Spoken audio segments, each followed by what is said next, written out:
want to say from the top that I'm completely obsessed with your work. Like, I fucking love it.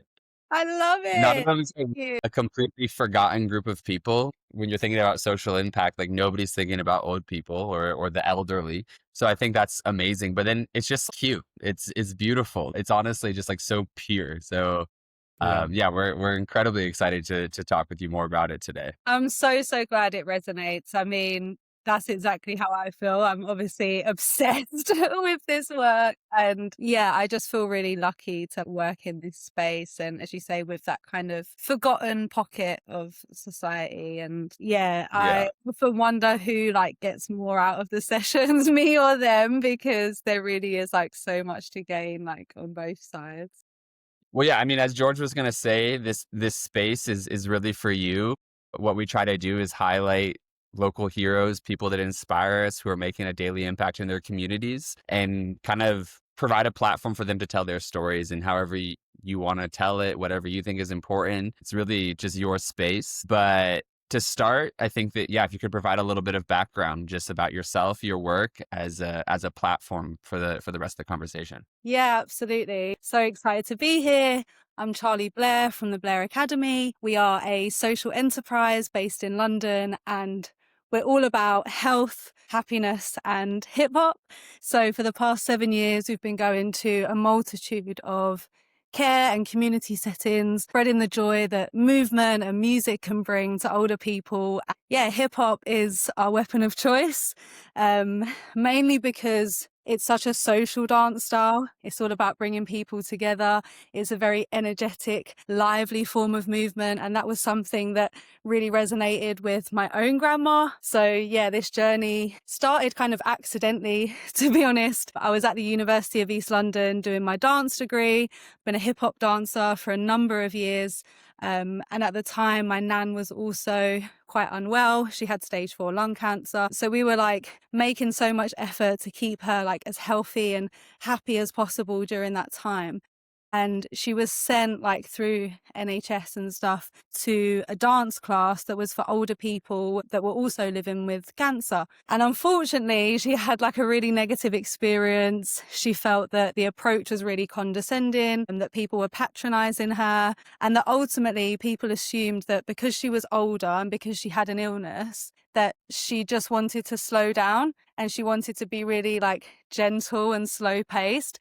But that was not the case. Like my nan was like an old school East End, foul mouthed, wild woman who did not want to slow down or, you know, be gentle at all. So yeah, I initially came up with like this concept of chair-based hip hop for older people, just to keep my nan healthy and moving and having a good time in her living room. And she really enjoyed the sessions. We found that she could do them in the armchair, on the sofa, from her wheelchair. And naturally, the music and the movement is so energetic and lively. So she just encouraged me to take that out and yeah, kind of take the gem that we had built together in her living room and take it out into the communities that other older people who also don't necessarily want to slow down could benefit as well. Awesome. Yeah, I mean, that's just an amazing story. I can really picture your Nan and the type of person she was. And it's beautiful that, I mean, a lot of local leaders and people who are doing amazing community impact have stories rooted in lived experience. You know, they see a problem, there's a problem that happens in their lives. They solve it or they provide a solution to it, and they want to share it with others. And so, and that's really beautiful. That started with you and your Nan and something so personal. So I had a question about how you ended up with working with the elderly in the older generation, but I guess that was the root of it. It was your Nan then. Yeah, she was definitely like that entry point in. At the time, I was teaching dance, but mainly to kids and young people and their families as well, like parent and child sessions, things like that. And I'd never thought about using hip hop dance with older people. It wasn't something that had crossed my mind.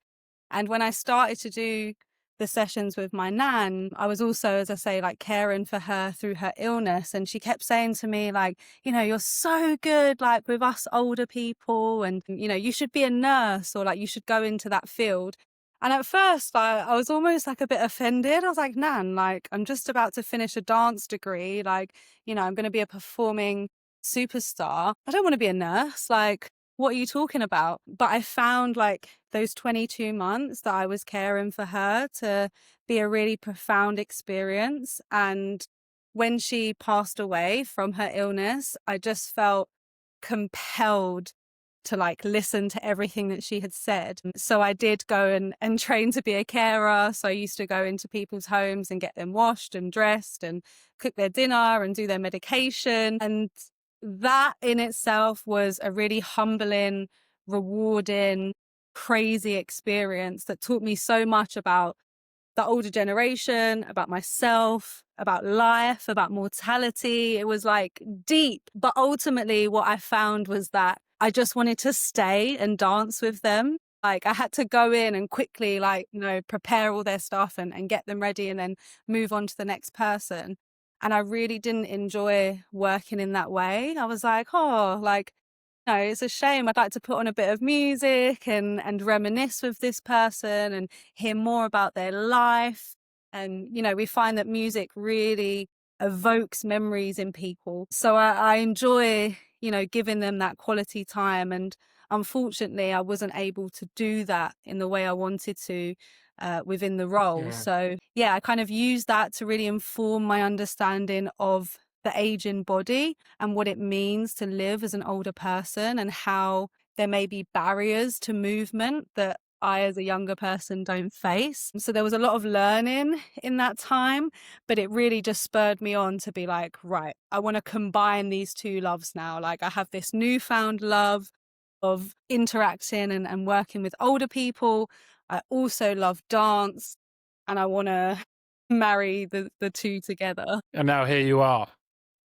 It's honestly, Yeah. it's such a amazing and unique journey from, like Dylan was saying, we're working with lived experience community change makers really all across the world now. Mm. And all of them are founded in something which was deeply meaningful to them and then have subsequently grown impact initiatives off the basis of their lived experience. I was wondering if you could try and really take us into one of these sessions. Can you explain where it is, you arriving there, getting there, setting up? What does an average day look like for you? Absolutely. I think firstly, just on the lived experience point, I want to say, I think that is the thing that drives so many founders. I often wonder how business owners who don't have that kind of social purpose, how they dig deep and push through those hard times, because it's so difficult, in the current landscape to run a social enterprise. And you need so much determination and grit and resilience. And I think for me, a lot of that comes from the fact that this is so meaningful to me and comes from such a personal place.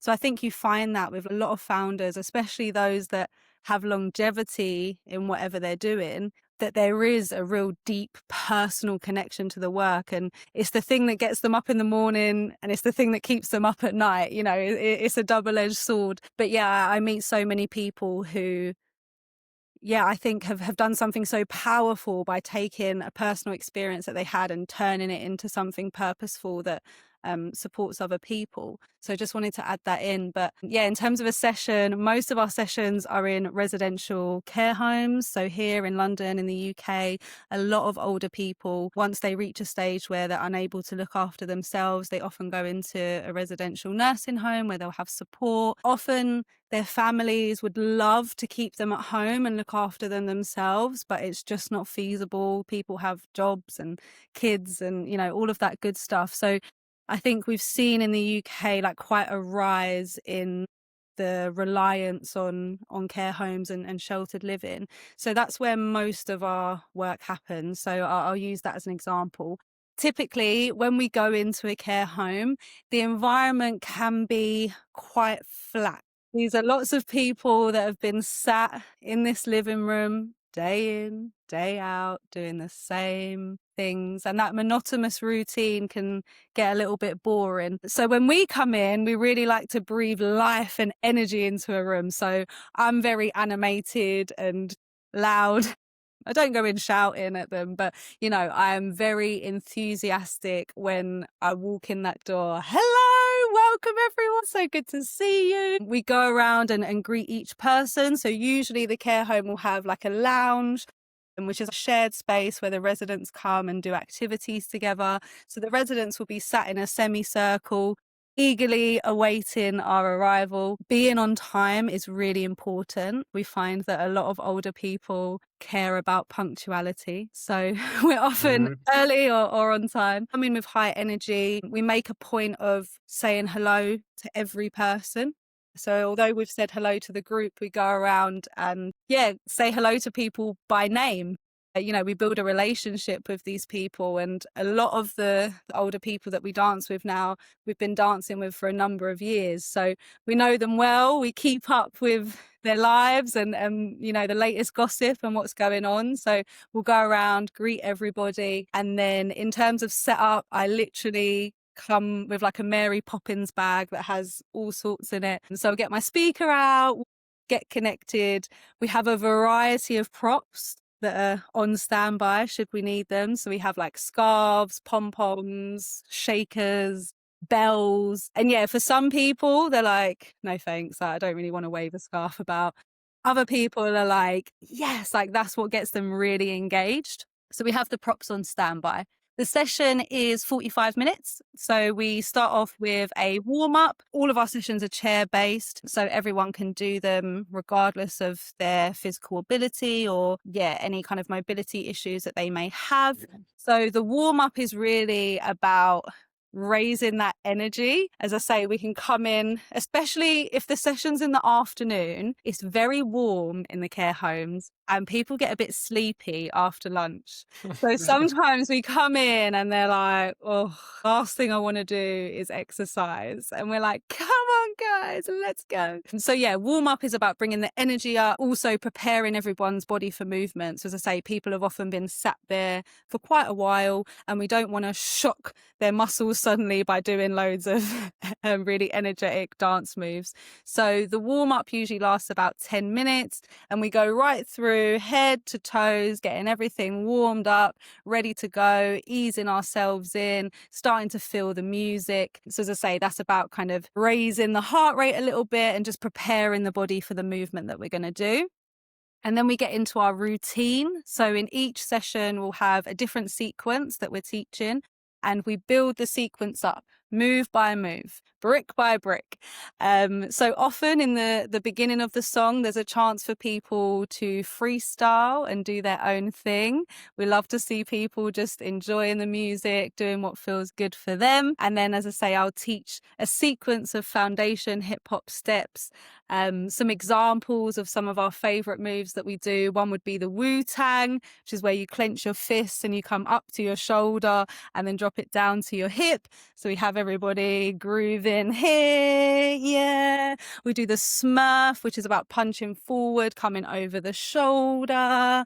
So a lot of the time, we're reminding people that even if a move focuses on one part of the body, our whole body is often involved in that groove and that enjoyment and that kind of grounded nature. So we build up the routine and then at the end, we do what we kind of call our performance.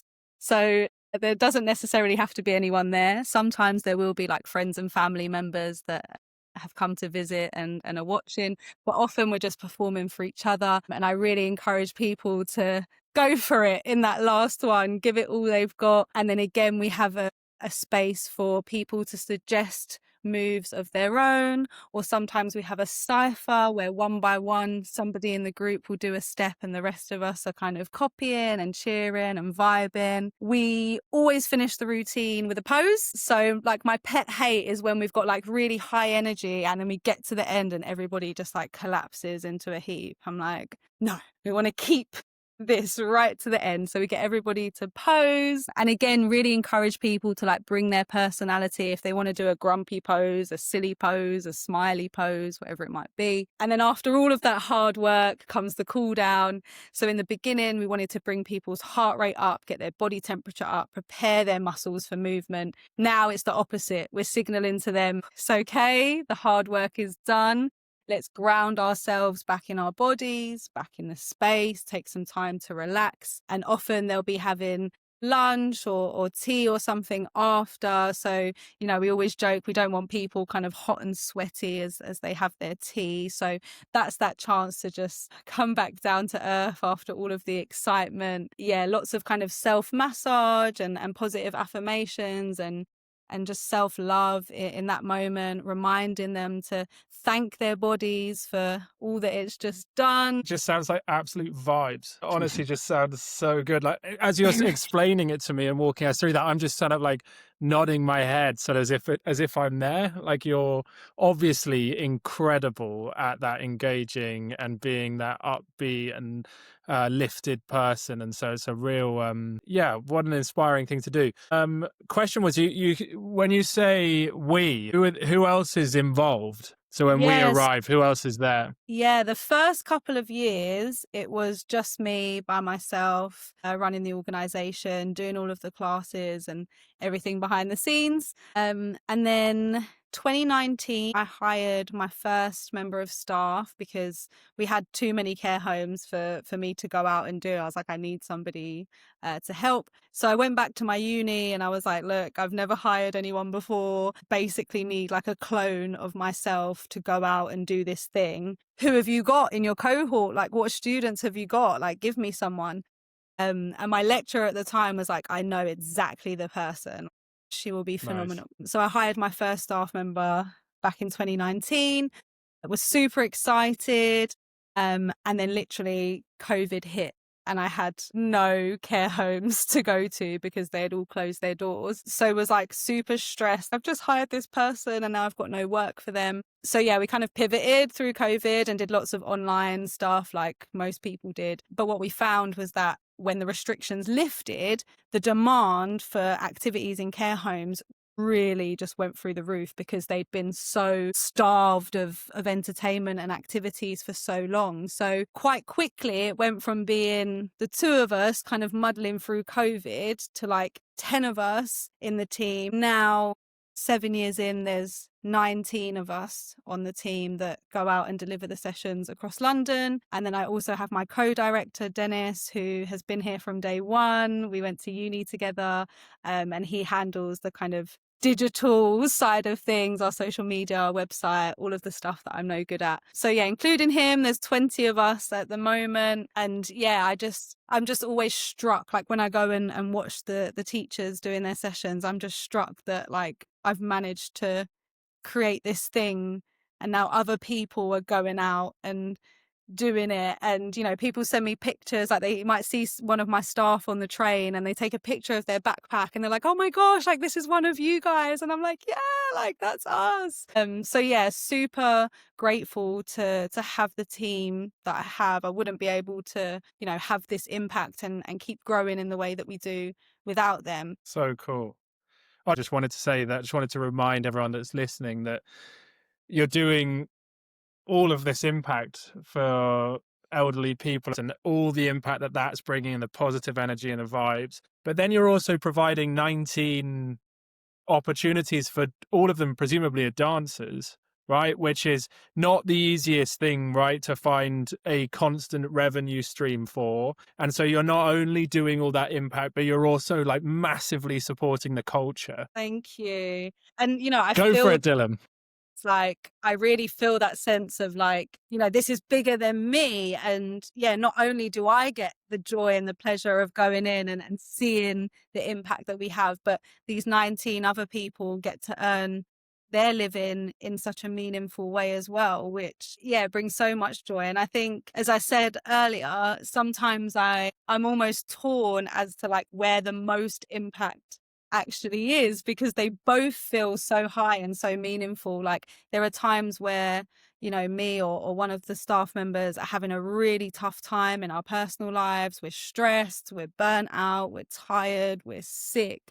There's been times where I've been in tears, like crying outside of a care home in an absolute state, and I've had to go in, dig deep and find that something from somewhere to be able to deliver in that moment. And every single time I walk out feeling so much better after, and so lucky to spend my time and earn my money doing this. So yeah, the impact for me is like so high on both sides. Yeah, I wanted to talk like a little bit more about the culture itself. I think that we've been working with hip hop for a long time, and the deeper I go, the more that I love it. From the outside, it's funny because it's a quite intimidating culture. I think that a lot of people feel like it's not for them. They feel like that image, it's like it's a very forceful image. It's an uninviting culture. But when you actually like take like the tiniest little step into the culture, you realize how inviting it is and how loving it is and how encouraging and just just the best community. And so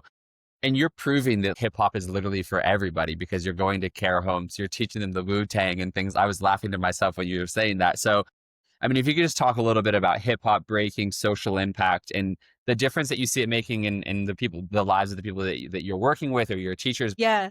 I think hip hop as like a social impact tool is a force to be reckoned with. You know, I'm connected with a number of people that are using hip hop in powerful therapeutic ways with a range of people, you know, across the globe.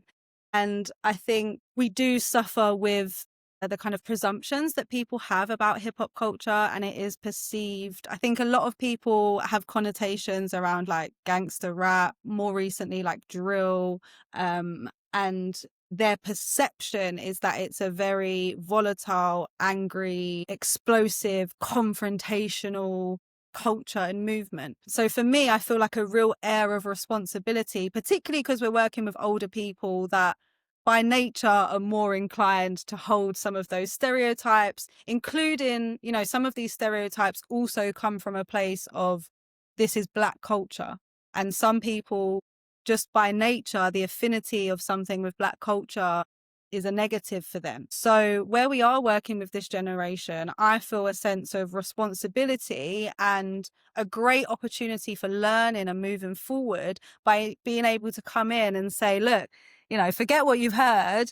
This is what hip hop is about. So, you know, we teach them about how and what started, that it was young people that felt that they had been stripped of their voice. They didn't have a place in their community. They were being sidelined. And we find that a lot of the older people resonate with those feelings. They too feel that they've been stripped of their voice, that their identity has shifted, that they no longer matter in their community. So for me, there was like that kind of light bulb moment of like, actually, there's a huge synergy between the pioneers, the people that started hip hop and what they were feeling and what they were experiencing, and what some of our older adults now are also experiencing and feeling in terms of isolation and, yeah, not being valued in their community. So for me, yeah, I feel that sense of responsibility in showing people, like, we always talk about the 4 principles of hip hop: peace, love, unity, and having fun. And that's what all of our sessions, regardless of the moves we're using or the music or whatever, it always comes down to that.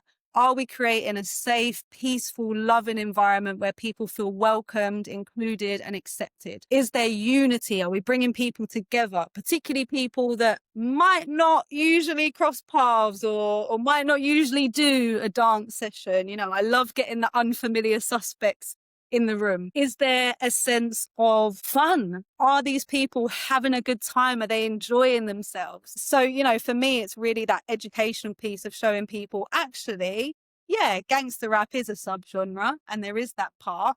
But in fact, this is where this culture started. And people are often surprised that hip hop is as old as it is. You know, this is something we're talking like late early 70s that started. Again, there's the assumption that like hip hop is for the youth, it's a young people's thing. Like, no, no, no, no. These people that are living in care homes now were getting down in the 70s, the 80s. Do you know what I'm saying? Like, they were in the house parties, they were living this. I wasn't born until 1994. Like, I'm coming in, yeah, I'm going to teach you about the 70s. Like, no, they're showing me. I'm playing them tunes and they're like, Charlie, this isn't even the original. Like, let me show you where this is sampled, you know? So I think that exchange and being able to frame hip hop in such a positive way with that age demographic in particular is so powerful and so positive, and yeah, helps people shift their Yeah. mindset. And I would hope that that could like spread out into society a little bit more, and we could see I guess more appreciation for, as I say, the power that hip say Dance for Dementia. It's a very, very well written subject. And we see so many examples of ballet, tap, jazz, traditional Greek dance, Irish dance, Hawaiian native dance, like every dance is like studied in terms of its impact on older people. Hip hop is the only one that's missing. And Yeah. that just like irked something in me. I was like, why? Is it because of the Yeah. racial stereotypes that people have? Is it because of the connotation? What is it? Why are we leaving it out? So yeah, I would hope that the work that we're doing can kind of seep out in terms of Yeah. the education piece. It definitely, I mean, it there's no way that it's not. I mean, like we're like introducing people to like the true power of the culture like that. One of the things that you were talking about was kind of identity. I was wondering, have you read the book Being Mortal? Yes. Yeah. So I'm reading the book now, and then when I realized that we were going to talk, I'm like, it lines up so much. But for those of you who don't know, it's a book about aging in the modern world, and the author, I forget his name. I think it's Gawandi or something like that. I probably botched that, but he talks a lot about how to age in the modern world and how a lot of people lose the sense of purpose and autonomy when they're aging. And I was wondering if if you see that in hip hop, like if giving them back like that agency and that identity starts to give them purpose and choice again. Like, do you see that through your sessions? Yeah, absolutely. I think that's another reason why hip hop works so well in this capacity, because it really encourages people to bring their own personality, their own style, their own flavor. You don't need to look exactly like the instructor. You're encouraged to put your own twist and flair on things and really show your personality through the movement. So I think as like a vehicle, it's a great way and to engage people, but to also give them that sense of ownership of their body, of the space, of the session. We take song suggestions from people, we get people to create moves of their own so that it doesn't feel that I'm just there telling them what to do and like imposing all of this stuff on them, but actually they have input and it's a reciprocal exchange to a degree. So I think that works really, really well. And also for me, one of the big things is like the cultural sensitivity. So when I first started going into care homes like 7 years ago, the experience that I had was that a lot of them were very dated in terms of the activities that they were offering. So, we'd go in and there'd be Vera Lynn, wartime sing-alongs, which is lovely. There's absolutely a space for that. But we felt that that didn't really resonate with the very diverse communities that we have in London in our care homes. And it just kind of got me thinking, like, that would be really isolating. Like, if you're already taken out of your home and all of your comforts to live somewhere else, and you're surrounded by people that you don't really know, and you hear music that you've never really listened to in your life, and you're offered food that you've never really eaten before, like, that must be a really distressing experience, particularly if you're living with dementia and things like that. So for me, it was really important that we were reflecting people's lives back to them. So as I say, we had to move with the times. The people that are living in care homes now were teenagers and in their early 20s when hip hop was starting. So all of the funk and disco music that inspired the birth of hip hop, that was their thing. That's what they were going out and dancing to on a Saturday night. So when we're Yeah. talking about like reminiscence and reminding people of their identity, we have to play music that resonates with their life experience. So for me, it's not a case of like hip hop will be the thing forever, but right now with the people that are, aged between 60 and 90 in London, this is the genre of music that really connects with them. And yeah, it Yeah. gives them that reminder of their identity. Yeah, it's Yeah, the interesting. journey. I was just gonna say because so much of their life is decided for them. Like that's what they have no choice. So the fact that you're offering them a space to be creative and to build on their own, just to choose how they want to dance, how they want to dress, how they want to show up, Yeah. that's probably very yeah, like empowering for somebody Yeah. in that. and everything is welcome. Like if somebody wants to come and sit in the corner and just listen to the music, that's absolutely fine. If someone is able to stand up and really go for it and dance across the room, we encourage them to do that. It's about creating that space where wherever anyone's at on that given day, they can come and feel welcomed and feel involved. And I think as a dancer, it taught me a lot because we're so used to like the aesthetic of movement and how movement looks and how choreography looks. And our sessions are completely about how it feels. And, I do not care what they look like when they're doing the steps. They look amazing, in my opinion, but that's not, what's of importance. I see them smiling, singing along to the music, having a good time, moving. Some of them say, I haven't moved this muscle in years, reigniting that energy in their body. And that's what matters. So yeah, as a dancer, it's very humbling. Like some of the people we work with are non-verbal, they're in chairs, they're cared for in bed the vast majority of the time. So something really small, like them tapping their finger on the side of their wheelchair, is massive. And some of the staff members will be like, wow, like he hasn't done that in months. And in a regular dance class, tapping your finger would be rubbish, wouldn't it? You'd think, oh, that's a bit of a basic move.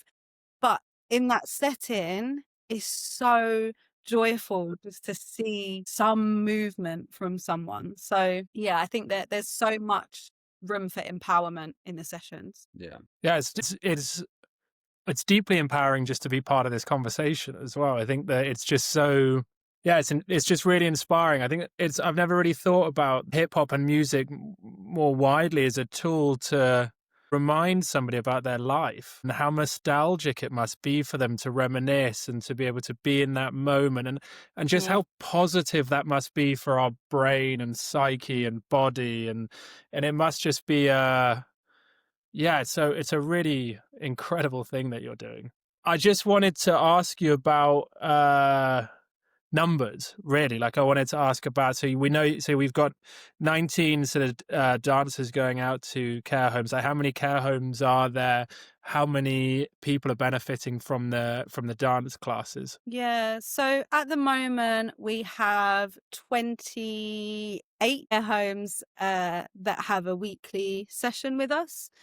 We have 40 care home clients in total, so some of them have fortnightly sessions, some have monthly sessions. But yeah, the vast majority have myself or one of the team in once a week. And typically there'll be between 8 and 15 participants usually in the space. So let's call it 10 across 40 clients, 400 older people on a regular basis that are benefiting from that in the care homes. And then at the moment, we have 3 different community sessions that we run that are funded by housing associations and local authorities.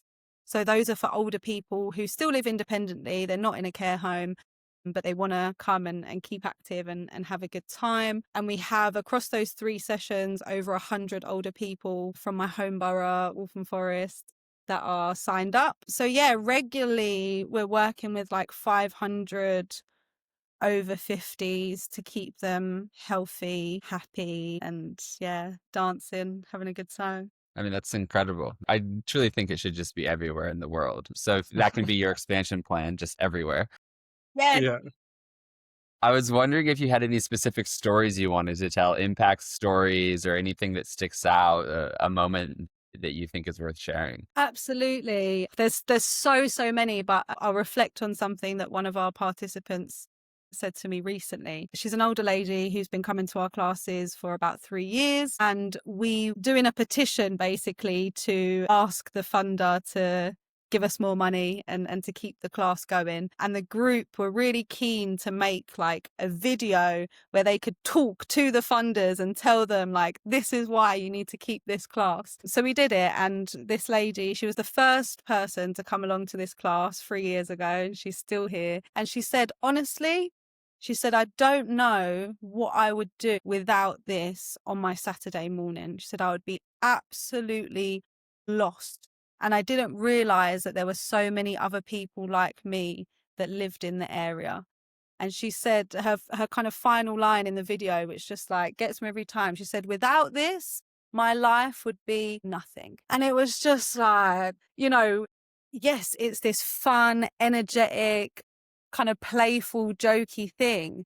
But like on the flip side, like when we talk about impact, for me, those are like the real juicy gems. We don't do a lot of metrics around like, I don't know, how quickly somebody can stand up out of the chair or their resting heart rate, or, we focus very little on the physiological impact of the movement that we're doing. It really is about that mental, emotional, social impact, and knowing that like throughout the week, this is the thing that she's looking forward to and that she can't imagine not having this in her week is just like, it's so touching. And she was out with flyers, like she went to her church and was telling everyone to come, and she went to the Zumba class down the road and tried to like steal all of their participants, like she was spreading the word. Like she's a real champion for what we do. And within the crowds that she's brought into that session now, we have a lady that's 102.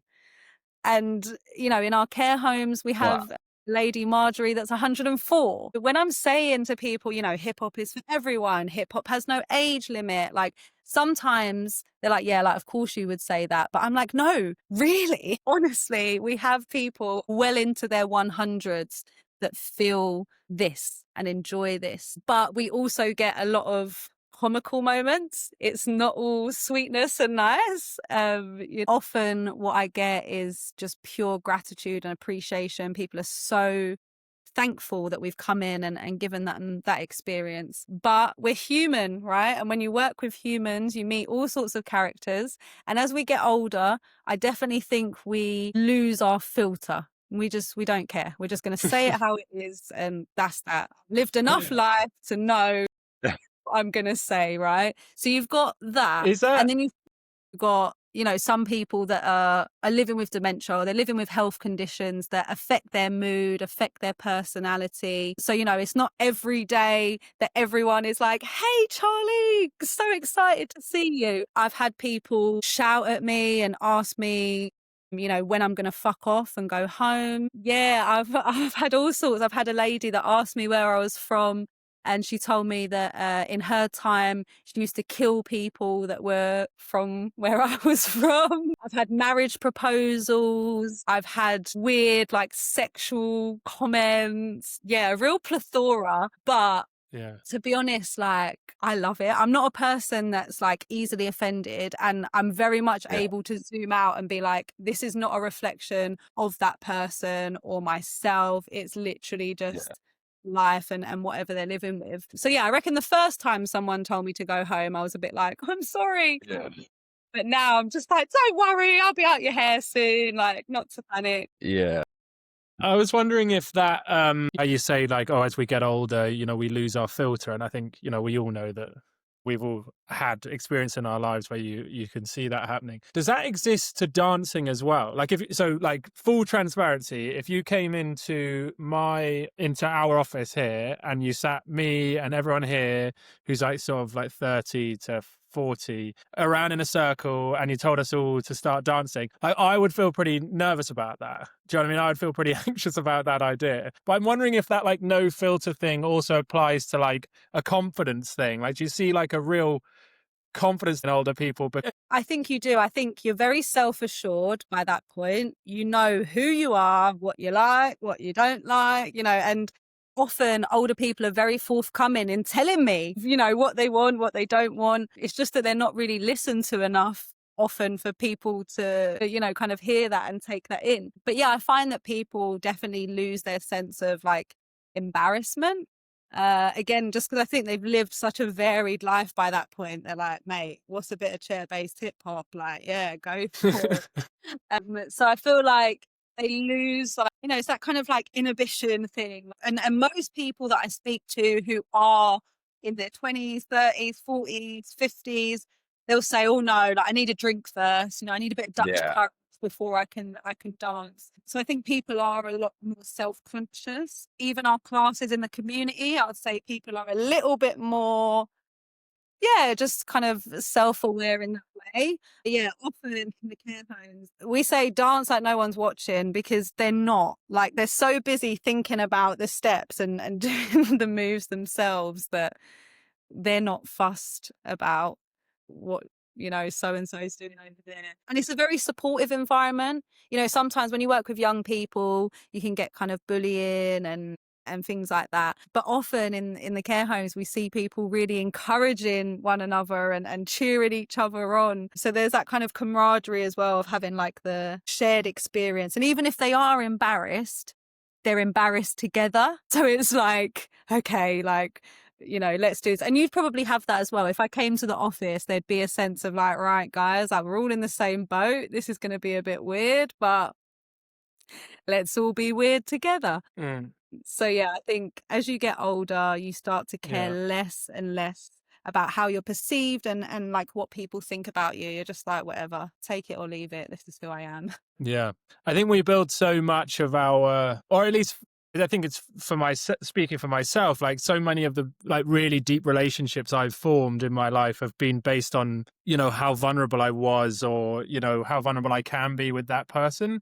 And so putting yourself into a vulnerable situation. I was thinking as you were talking about how many people you've set up actually, like how many of these older people have actually formed relationships as a result of your classes, right?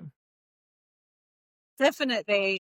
There's definitely that sense of authentic friendships that are formed in the session and the power that comes in that shared group experience. Particularly like when we do our sessions out in the community, often people live quite close to the centre that we deliver the sessions from. So they're neighbours, and as the lovely Miss May that I was referencing earlier, as she said, she just honestly didn't know that so many people in her age range and also from her cultural background lived in that area. So for her, it was really affirming to like have that community. And we see, as I say, that the friendships are authentic. They leave class and go shopping together. They've been on theatre trips where like they all meet at the bus stop and get the bus together up to the theatre and watch a show. We've sent them to the circus a couple of years ago together.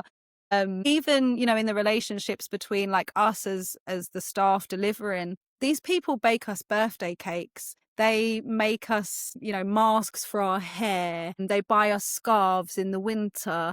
It's a genuine care and love that's fostered in these spaces. And I think when we get new people that come in, they really feel that. And that's what keeps people coming back, like that sense of Mm. community and it being a family. Yeah, I can really feel it. I think we started this podcast called Not Another Impact Report because I mean you mentioned it earlier, you can't write, there aren't statistics which are going to tell the story in the right way. The way to hear it is just through exactly as you've been saying, like it's just real love, and it's and it Yeah.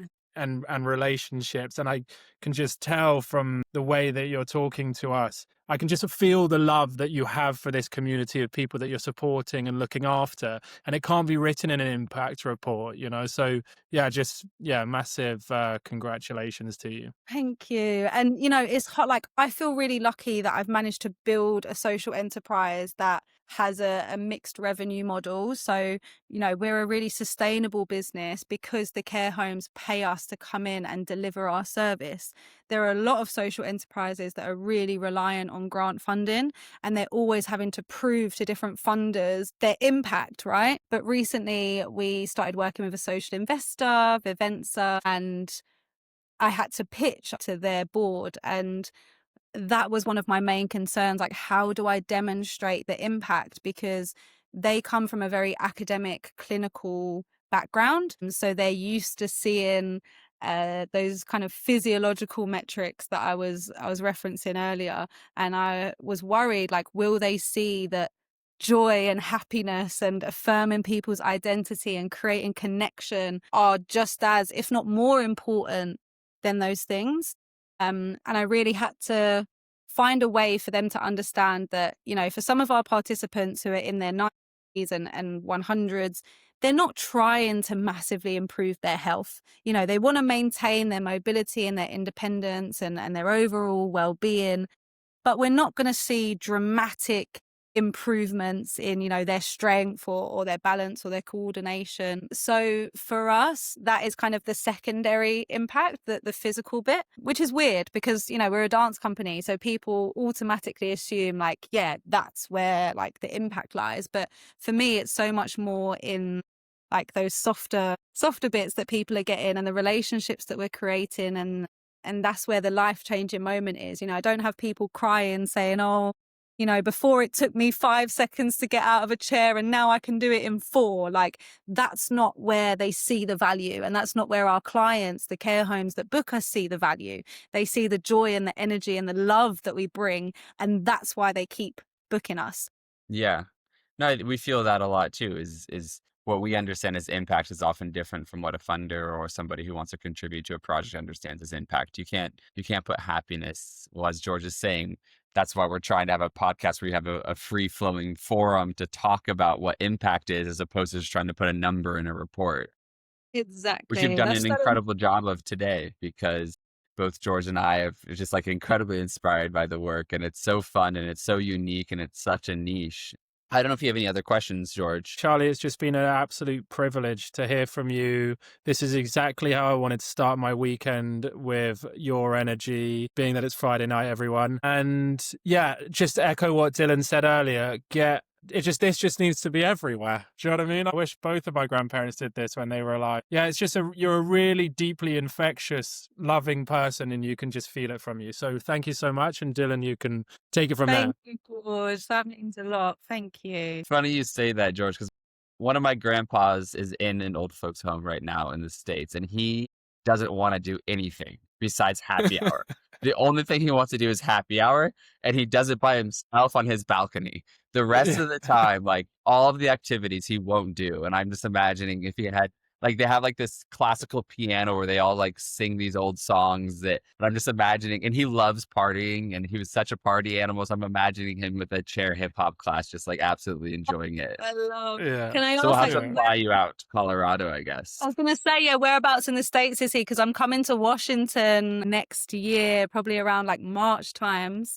My partner's going to work in Washington for 6 months. So Well, knock on wood, he's still around. We'll have to make something. Anyways, yeah, so the I final think you should do a question part.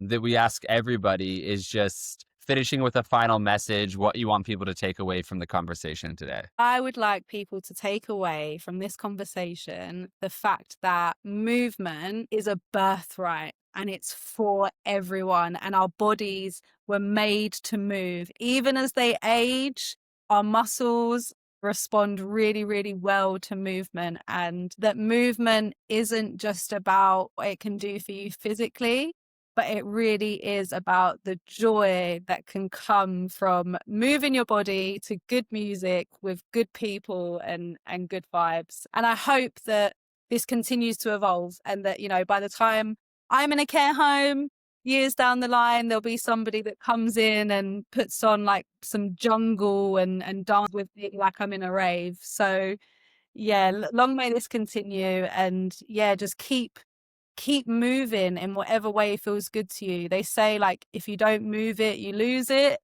And in my experience, it's true. Keep moving your body.